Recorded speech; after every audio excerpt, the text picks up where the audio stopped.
Menyikapi perselisihan dalam penentuan awal dan akhir Ramadan. Di negeri yang kita cintai ini, hampir setiap tahun datangnya bulan suci Ramadan dibarengi dengan adanya perselisihan di antara kaum muslimin mengenai penentuan awal dan juga akhir Ramadan. Sebagian orang menggunakan metode ru'yatul hilal dan sebagian lagi lebih mempercayai hisab falaki atau perhitungan astronomis. Debat dan diskusi hampir selalu bergulir setiap tahunnya. Bahkan lebih dari itu, sebagian orang menjadikan masalah ini sebagai patokan wala wal bara.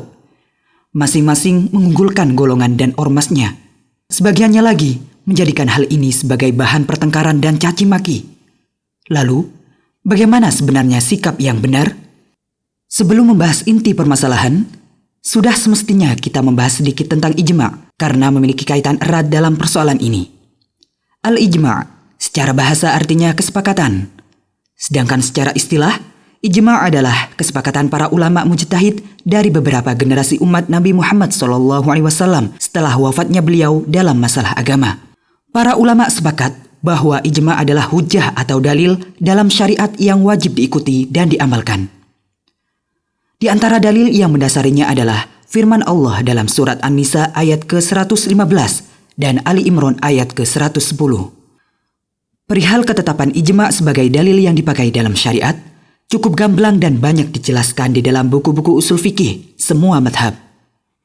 Maka ijma' adalah dalil dan seorang mukmin tidak boleh menyelisihi dalil. Bahkan jika merujuk dalam surat An-Nisa ayat 115, keras sekali ancaman bagi orang yang menyelisihi ijma'. Nah, kembali ke tajuk awal, bahwa para ulama telah berijma' mengenai penentuan awal dan akhir Ramadan. Syariat telah menetapkan bahwa untuk menentukan awal dan akhir bulan Ramadan itu dengan dua cara. Ru'yatul hilal atau menggenapkan Sya'ban 30 hari. Rasulullah SAW bersabda, "Berpuasalah karena melihat hilal. Berbukalah karena melihat hilal. Jika penglihatan kalian terhalang, maka sempurnakan bulan Sya'ban jadi 30 hari." Dan para ulama telah berijma' mengenai hal ini. Ibnu Hajar Al-Asqalani dalam kitab Fathul Bari mengatakan, Ibnu As-Sabak berkata, "Adapun metode hisab, tidak ada ulama madhab kami Maliki yang membolehkannya tanpa adanya perselisihan." Sebelum beliau, juga telah dinukil dari Ibnul Munzir dalam Al-Ashraf, puasa di hari ke-30 bulan Sya'ban tidaklah wajib jika hilal belum terlihat ketika cuaca cerah, menurut ijma' para ulama.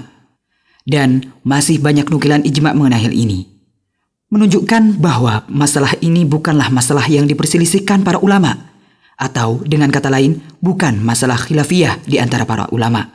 Dengan demikian, sebagaimana sudah dijelaskan tadi mengenai wajibnya berpegang pada ijma', hendaknya setiap muslim tidak menyelisihi ijma' para ulama dalam masalah penentuan awal dan akhir Ramadan. Lalu, jika ada beberapa ormas yang sudah mengklaim masuk Ramadan atau bulan Syawal, dan keputusan ormas di negeri ini berbeda satu dengan yang lainnya, maka manakah yang mesti kita ikuti? Begini, persatuan yang diajarkan Islam adalah bersatu dalam al-jamaah, yaitu bersatunya umat Islam dalam kebenaran.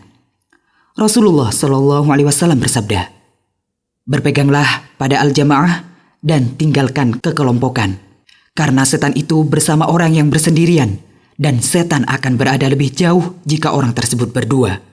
Barang siapa yang menginginkan bagian tengah surga, maka berpeganglah pada al-jamaah. Barang siapa merasa senang bisa melakukan amal kebajikan dan berusaha hati manakala berbuat maksiat, maka itulah seorang mukmin." Al-jamaah bukanlah nama sekte, nama ormas, nama partai, atau madhab tertentu. Sahabat Nabi Abdullah bin Mas'ud radhiyallahu anhu menafsirkan istilah al-jamaah. Al-jamaah adalah siapa saja yang sesuai dengan kebenaran walaupun engkau sendirian. Dan salah satu makna dan ciri dari al-jamaah adalah orang-orang yang mengikuti ijma' dan bersatu di bawah penguasa kaum muslimin yang sah. Dengan kata lain, mengikuti ijma' dan taat kepada penguasa adalah tuntutan untuk mewujudkan persatuan yang benar dalam hal ini. Sehingga tidak perlu bingung dalam penentuan awal dan akhir Ramadan. Ikuti saja tanggal yang disepakati dan ditetapkan oleh pemerintah kaum muslimin di negeri kita tercinta ini. Semoga pembahasan ini bermanfaat.